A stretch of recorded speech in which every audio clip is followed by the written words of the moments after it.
चलिए बच्चों, question number 7 देखिए। A child playing with building blocks which are of the shape of cubes has build a structure as shown in figure 1। ये figure 1 है, हमारी book में दी हुई है। If the edge of the cube is 4 centimetre, अगर इसमें ये जो क्यूब है ना, फॉर एग्जांपल इसमें जो भी 1 2 3 4 5 6 7 8 9 1 2 3 4 5 6 7 8 9 10 है, इसमें से कोई सा भी क्यूब निकाल लो। फॉर एग्जांपल क्यूब बना हुआ है, इसमें ये जो एज दी हुई है ना, ये 4 है, ये 4 है, ये 4 है, ये 4 है, ये 4 है। मतलब सारी जो, क्योंकि ये क्यूब है तो इसमें सारी एजेस बोलो या फिर इसमें सारी साइड्स बोलो, सारी सेम है, 4 सेंटीमीटर है। ठीक है। उसके बाद इसने दिया हुआ है find the volume of the structure build by the child. ये चाइल्ड ने एक स्ट्रक्चर बनाया है, हमें इसका वॉल्यूम निकालना है। तो देखो क्या करेंगे, सबसे पहले हम लिखेंगे सॉल्यूशन। अब क्या दिया हुआ है, एज ऑफ द क्यूब, तो हम लिखेंगे एज मतलब साइड होती है, एज ऑफ अ क्यूब। एक क्यूब की अगर हम बात करें तो क्या है, 4 centimetre. Hence volume of a cube, a का मतलब क्या है, यहाँ पे 1 है। ठीक है। वॉल्यूम ऑफ अ क्यूब कितना हो गया हमारा, क्या फॉर्मूला होता है इसका, ए की पावर 3। ठीक है, जिसको आप ये भी बोल सकते हो साइड की पावर 3, एक ही बात है। ठीक है, तो ए की पावर 3 लिख देते हैं बस, ए की पावर 3। इसको आप ऐसे लिख सकते हो, एज ऑफ द क्यूब, यहाँ पे लिख देना a equals to edge of the cube. ठीक है, ये हो गया। तो कितना हो जाएगा बच्चों हमारा, अगर हम इसमें पुट करें तो ये हो जाएगा हमारा 4 × 4 और सेंटीमीटर है क्योंकि वॉल्यूम की बात चल रही है, और 3 बार मल्टीप्लाई कर रहे हैं तो पावर 3 आ जाएगी। ठीक है, थोड़ा बढ़िया सा लिखता हूँ, मज़ा नहीं आया 3 पावर में। हाँ, तो सेंटीमीटर और पावर 3। ठीक है जी। अच्छा, अब इसको और सॉल्व कर देते हैं। 4 4 जा 16, 16 4 जा 64 सेंटीमीटर का क्यूब। ये हमारा किसका आ गया, volume of a cube, 1 cube का। ऐसे कितने क्यूब्स हैं, 1 डॉट को गिनो, 1 2 3 4 5 6 7 8 9 10, क्योंकि हर क्यूब में एक डॉट लगा हुआ है। अगर आपको डॉट को नहीं गिनना तो बस क्यूब गिनो, एक क्यूब ये 2 3 4 5 6 7 8 9 10। तो हम बोलेंगे हैंस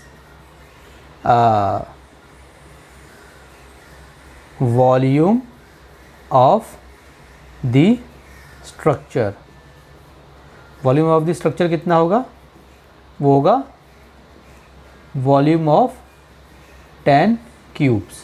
ठीक है, तो कितना हो जाएगा, 10 मल्टीप्लाई वॉल्यूम ऑफ 10 क्यूब्स। एक क्यूब का इतना, तो 10 का कितना हो जाएगा, 64 सेंटीमीटर का क्यूब इक्वल्स टू 640 सेंटीमीटर का क्यूब। ये हमारा आंसर आ गया। ठीक है बच्चों, चलिए इसको रब कर देते हैं। चलिए बच्चों, क्वेश्चन नंबर 8 देखिए। अ क्यूब ऑफ मेटल, एक मेटल का क्यूब है, ऑफ 6 सेंटीमीटर एज, उसकी एज मतलब उसकी साइड सारी कितनी है, 6 सेंटीमीटर की है। इज़ मेल्टेड, उसको हमने मेल्ट कर दिया, and cast into a cuboid, और उसको मेल्ट करके हमने उसका क्यूबॉइड बना दिया। मतलब एक क्यूब था, उसको मेल्ट करके हमने उसका क्यूबॉइड बना दिया। जो हमने क्यूबॉइड बनाया है उसका ये दिया हुआ है 9 सेंटीमीटर 8 सेंटीमीटर हुज बेसिस। तो इसका मतलब हम समझ गए, मतलब ये लेंथ ये ब्रेथ। ठीक है, length breadth. Find the height of the cube, क्योंकि क्यूबॉइड में लेंथ होती है, ब्रेथ होती है, हाइट होती है। दो चीज़ें दी हुई हैं, बोला हुज बेस, इसको बेस के नाम से 2 चीज़ें दे दी फॉर एग्जांपल। तो आप समझ जाओ ये लेंथ ब्रेथ है, लेंथ ब्रेथ ऐसे समझ जाओ। क्यूबॉइड है, हाइट निकालनी है। ठीक है, अगर यहाँ पे ब्रेथ दे देता तो हम इसको लेंथ और हाइट मान लेते फॉर एग्जांपल। अगर यहाँ पे बोल देता लेंथ है, लेंथ निकालो, तो इसको हम हाइट और ब्रेथ मान लेते। ठीक है, चलिए सिंपल से है, आप सोल्यूशन लिखेंगे। सबसे पहले जो क्यूब है ना, उसका पहले हम देखते हैं क्यूब का वॉल्यूम था कितना। ठीक है, तो हम निकालेंगे, पहले हम निकालेंगे, देखो edge of a metal cube. ठीक है, इसको हम ए बोल देंगे। कितना ये हमारा, ये है हमारा 6 सेंटीमीटर। सो इसका वॉल्यूम निकालते हैं, volume of a metal cube. क्या फॉर्मूला होता है, ए क्यूब, तो 6 × 6 × 6 ऐसे सेंटीमीटर का क्यूब। ठीक है, तो 6 6 जा 36, 36 6 जा 216 सेंटीमीटर का क्यूब। ये हमारा आ गया वॉल्यूम ऑफ मेटल क्यूब। अभी क्या करेंगे, आप देखिए जो क्यूबॉइड है ना, पहले मैं आपको छोटा सा यहाँ पे कॉन्सेप्ट समझाता हूँ। वो कॉन्सेप्ट ये है कि जब हमने मेटल क्यूब को मेल्ट करा है, मेल्ट करके, फॉर एग्जांपल ये हमारा क्यूब है। ठीक है, इसको हमने क्या करा, इसको हमने मेल्ट करके बना दिया, हमने इसका ये बना दिया क्यूबॉइड। ठीक है, तो जब हम इसको मेल्ट करके क्यूबॉइड बनाएंगे ना, तो दोनों का वॉल्यूम सेम होगा, क्योंकि जो क्यूबॉइड बना है ना, ये इससे ही बना है। तो जितना इसका वॉल्यूम था उतना वॉल्यूम इसका रहेगा, सेम रहेगा। ठीक है, ये कॉन्सेप्ट आपको याद रखना, दोनों का वॉल्यूम कितना रहेगा, सेम रहेगा, क्योंकि हमने इसी को मेल्ट करके बनाया है। अगर मैं क्यूबॉइड को मेल्ट करके क्यूब बनाऊंगा तो क्यूबॉइड का और क्यूब का दोनों का सेम होगा। अगर मैं ट्राइंगल को मेल्ट करके, फॉर एग्जांपल ना ट्राइंगल आई वुड से कोन हो गया, कोन फॉर एग्जांपल, अगर मैं कोन को, है ना, जैसे फॉर एग्जांपल एक कोन होता है ना हमारा ऐसे, जो ऐसे होता है कोन, अगर मैं इसको मेल्ट करके बनाऊंगा, मान लो क्यूब बनाऊंगा, ठीक है, तो इन दोनों का वॉल्यूम सेम होगा, ठीक है। अगर मैं इसको मेल्ट करके क्यूबॉइड बनाऊंगा तो दोनों का वॉल्यूम सेम होगा, ठीक है। ये कॉन्सेप्ट आपको याद रखना, जब भी क्वेश्चन में आएगा कि एक चीज़ को मेल्ट करके दूसरी चीज़ बना दी तो दोनों का वॉल्यूम सेम रख देना आप, ठीक है। अब देखिए अब हम क्या करेंगे, अब हम बोलेंगे वॉल्यूम ऑफ मेटल क्यूब किसके बराबर है, वो है वॉल्यूम ऑफ क्यूबॉइड के बराबर, जो क्यूबॉइड यहाँ पे बना है, ठीक है। तो मेटल क्यूब का वॉल्यूम कितना आया है, 216 सेंटीमीटर का क्यूब। वॉल्यूम ऑफ क्यूबॉइड का फॉर्मूला लगा दो यहाँ पे, क्या होता है, L into B into H.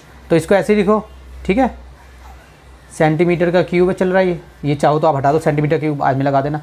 L into B हमें दिया हुआ था, ये L इंटू बी, तो यहाँ पे लिखेंगे 9 centimetre multiply 8 centimetre multiply height हमें निकालनी है, तो हाइट की जगह बस h लिख दो, ठीक है। ये हमें क्वेश्चन में दिया हुआ था, ठीक है ना। अब चलिए अब क्या करेंगे आप, अब आपको h निकालना है ना, तो 216 सेंटीमीटर का क्यूब यहीं पर है, इन सबको नीचे ले आइए, 9 को 8 को बॉर्डर पार करा दीजिए, तो 9 बॉर्डर पार करके ये दोनों को बॉर्डर पार कराओगे तो डिवाइड में आ जाएंगे, 9 सेंटीमीटर मल्टीप्लाई 8 सेंटीमीटर। जिन बच्चों को ऐसे समझ में नहीं आया उनको मैं दूसरे तरीके से समझाऊंगा। ये देखिए सिंपल सी चीज़ है, फॉर एग्जांपल 9 8 जा कितना होता है, या 9 8 जा या 8 9 जा 72 होता है। अब 72 यहाँ पे हो जाएगा, मान लो 72 मल्टीप्लाई एच, तो 72 को बॉर्डर पार कराओगे तो 72 नीचे ही तो आएगा ना। लेकिन अभी हम क्या कर रहे हैं, बिना मल्टीप्लाई करे बॉर्डर पार करा रहे हैं, एक ही बात है, या मल्टीप्लाई करके बॉर्डर पार करा दो, या ऐसे ही दोनों को बॉर्डर पार करा दो, नीचे 72 ही आएगा। अगर ऐसे बॉर्डर पार कराओगे तो क्या आएगा, 9 सेंटीमीटर मल्टीप्लाई 8 सेंटीमीटर, दोनों को मल्टीप्लाई करके बॉर्डर पार कराते हैं तो 72 आता है। और यहाँ पे भी देखो 72 ही है ये, यहाँ पे हमारा क्या बच गया, h बच गया।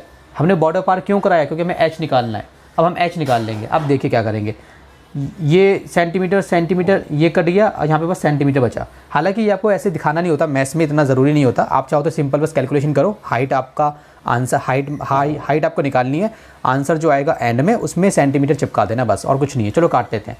अब हम काटेंगे इसको 6 7 8 9, ये 3 से कट जाएगा, 3 3 जा 9, ये कितना हो जाएगा, 3 7 जा 21 और 3 2 जा 6, 7 2 9, दोबारा 3 से कटेगा, 3 1 जा 3 2 जा 6, ठीक है, 1 कैरी, 3 4 जा 12, अब 8 3 जा, ठीक है। तो यहाँ पे कितना आ गया हमारा 3 सेंटीमीटर इक्वल्स टू h, ये हमारी हाइट हो गई, ठीक है। तो हम लिख देंगे हैंस